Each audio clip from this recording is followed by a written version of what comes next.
everyone, sharing some progress over at the rental renovation. This is what the kitchen basement looks like right now, and not sure if you can tell, but I'm literally in the trenches of dirt for the plumbing. It started last week and we were away, so we didn't know what had gotten done.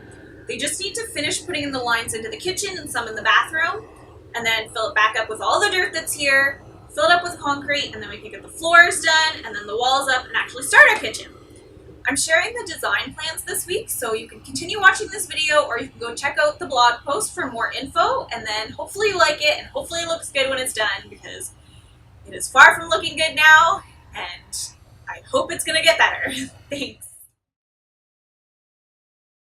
The first thing I knew I wanted to have in the kitchen were these square knobs, but I didn't want to just put them on the square. I'm actually going to be installing them diagonally. I already decided on our whole house color scheme a couple months ago. So there's a really dark color, and I knew I wanted to paint the cabinets in that color. It's almost like a dark brown, dark gray, light black.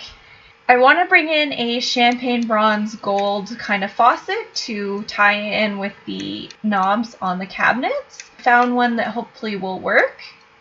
I also decided to do a white drop-in sink. We knew we were going to go with some sort of DIY easy counters, so a drop-in sink was a must. We're going to be going with white appliances, and while I don't have them picked out yet, we do have small ceilings, so I know that we need a short micro hood.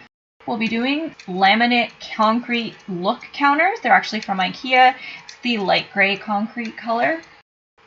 I wasn't too sure what I wanted for the backsplash for the longest time. I definitely wanted something that was light, either a white or a light gray, and I finally saw these square tiles. We were going to do a 6x6 tile, but instead of doing them in the normal brick or stacked pattern, I'm going to stack them but on the diagonal, so it's actually going to go back to the diagonal knobs, and I think it's going to tie in really nicely.